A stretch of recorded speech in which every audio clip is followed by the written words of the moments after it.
Ministry of Cleansing Uganda's image should come up. What does that mean even? So that we can cleanse the image of the country, because seriously, I'm talking this with a lot of pity on my heart, because many. I'm dead. So, Media Relations Department, the Uganda Media Center, Ministry of Information and National Guidance, wake up, do the job. We are tired. We are tired. After discharging the last patient, why is no television talking about it? Why are they not telling the world that you guys, we are safe? Why don't they put in some billions of money to make sure they cleanse our image outside, our country's image outside, and business goes back as usual? Because people are suffering. Ugandans being blocked from going outside to countries like Dubai. It's quite bothering me. Some have tried going through other countries like Tanzania and Kenya, but still it's not working. Is it the problem with the government? Is it the Ebola problem? Is it false alarm? I don't know. Actually, that thing is not only bothering you, but all of us as a country, because we as Ugandans and a country at large, there is a picture we are being put on, because if you look at Kenyans, our neighbors, nothing is happening. But now if you look at Uganda, and this is rooted from the first message, you know, when our president came, the comment that he made, that Uganda is paradise, and he doesn't see the reason as why people keep going to Dubai. Yeah. Anyway, in our local language, in Rusoga, we say eriso ly'omukulu awadugala wewalaba. So maybe as a leader, they had some issue. They knew that something is coming. So it was a way of like bringing it in the society, or to all of us in the as Ugandans to know, but yet they had some issues at the back. Maybe. But how many people, like Bobo guessing, like how many people do you think have been affected? Many people have been affected, and I can't leave out my lovely sister who has tried whatever she can do. She just went for vacation, just like any other person who leaves the country knowing that she will come back. But all of a sudden she hears that they have blocked. And she did not take things like all that serious. All of a sudden, like after she had gone to Uganda, that's when they locked down. Yeah. Even when she had just gone to Uganda, and a block was put, so she could not do anything. Was she from Dubai or another country? Yeah, she was from Dubai, of course. That's where she worked. She tried. She went to Kenya, knowing like she could take a flight, but all was in Kenya was not affected. Yeah. You know, media, there is a way how it portrays things. After seeing all these things on media, Ebola, you know, on the ground there is totally nothing. You mean people are just doing their work? Yeah, everything is normal back home. And, you know, for us who are outside, we feel like it is so big, but people are eating, they are moving. Even the Minister of Health. Operating. I mean, public transport, buses are full. Yes. So what exactly is happening? Was it some false alarm, or they were just being careful? Anyways, since our country is full of politics, you cannot underestimate what politics can do.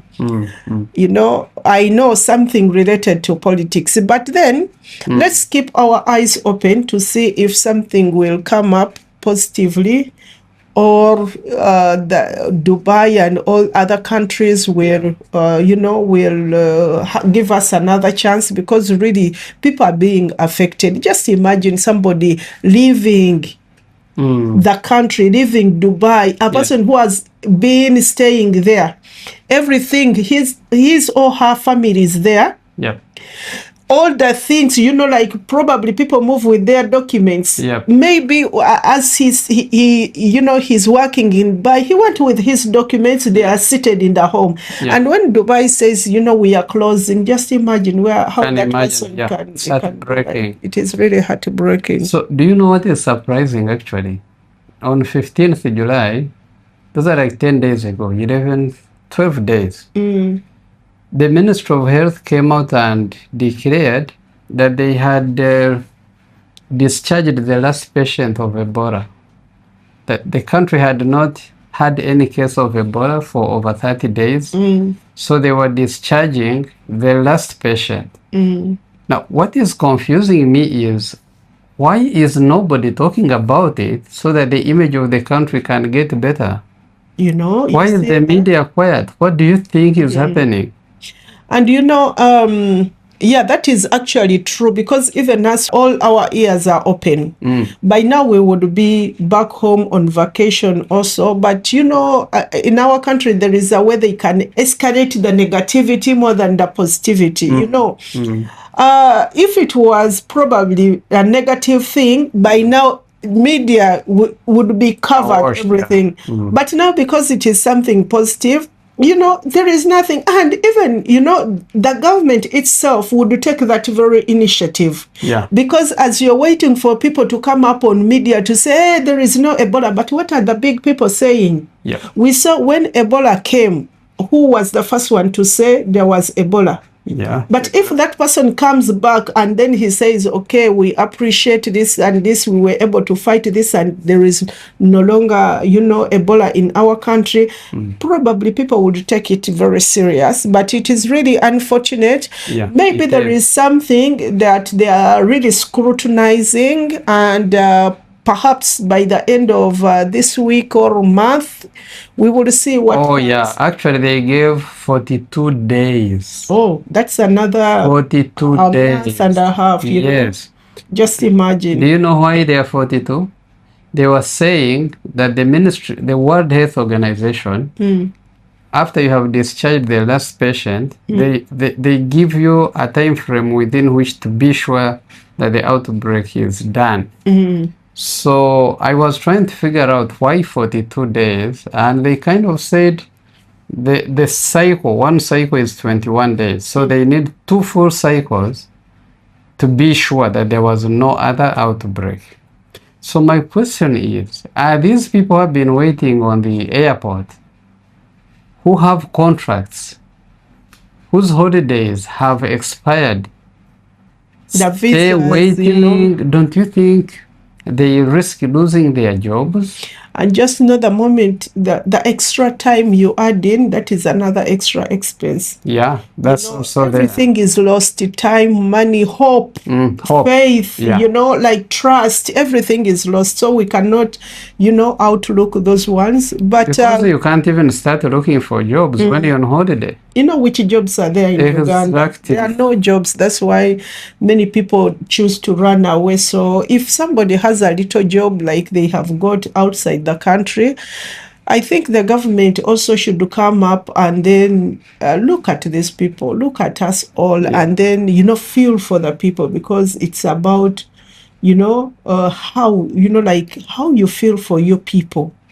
And do you think they should handle the way they handled this outbreak the same way? I mean, in future, like when an outbreak comes, you have one patient and you put the whole country on a red notice. On a standstill. No, I think. Do you think they should have dealt with the bordering districts and left the rest of the country and the image of the country intact? Or I think as a government, they need to, to also reset. They need to reset, because I look at a country like Oman, until something is serious. Yeah.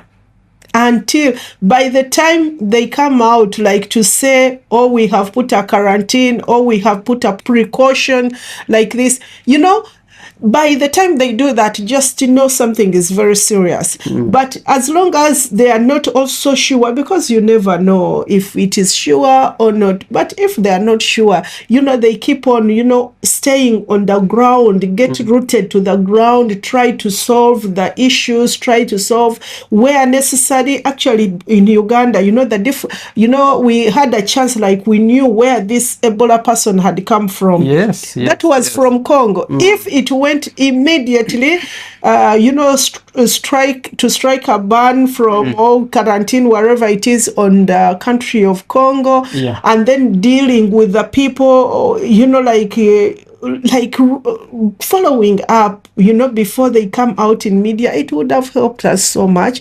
But meanwhile, as Ugandans are suffering, just know also the government is suffering. It is. How much money have they failed to earn from us?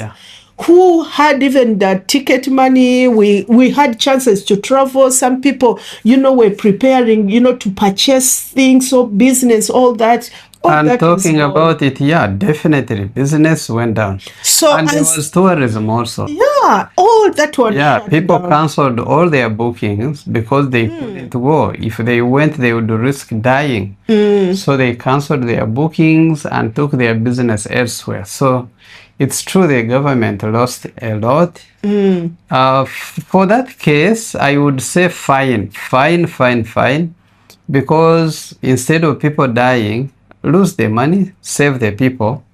But my problem is, after discharging the last patient, why is no television talking about it? Why are they not telling the world that you guys, we are safe? Why don't they put in some billions of money to make sure they cleanse our image outside, our country's image outside? And business goes back as usual, because people are suffering. People are really suffering. I think that's what I told you previously. I talked about it, that in Uganda we have a problem really, that we need to go back to the drawing board. If really we need to sell the image of the country so brighter, then it starts from the ground, everyone. Because seriously, if you see somebody comes to break the news of bad news and then disappears, but then cannot come back to rectify. And I think that should also be a full ministry. They put ministry of, talking about good things for the country. I know, Ministry of cleansing Uganda's image should come up. What does that mean even? So that we can cleanse the image of the country, because seriously, I'm talking this with a lot of passion, pity and hunger on my heart, because many I'm dead. Ministry of cleansing. Ministry of cleansing Uganda's image in the international world. Because we are that level we are at now. We are not in the 1900. We celebrated the independence of how many? 50? How many years? The country is going back and back and back. It does not, help us, both the government and everyone else. But if we put that ministry there, it will be coming up. It will, so that, because some of us, we have many people who are potential tourists in our country, but the moment they go to Google, they search like this, Uganda, they bring the people they are kidnapping, they bring people who are naked, they bring people who are being, drone, abducted. Now even our podcast is talking about Ebola. Just imagine. This is crazy. That's why you see a Ugandan in a different country. By the time you meet them, you ask them, which country do you come from? Before they tell you Uganda, they say we are from Nigeria. They deny coming from Uganda. What is that? Let there be education in schools, telling people the good thing. And it does not end in that, because really something good will be seen as good. As good, definitely. So, ladies and gentlemen. Even if you try to sanitize when we have not all checked ourselves. Yeah. There is nothing, but we need that ministry of cleansing. Of cleansing. So Media Relations Department, the Uganda Media Center, Ministry of Information and National Guidance, wake up, do the job. We are tired. We are tired. Ministry of cleansing tukwagala. Naye cleansing now, it's therefore.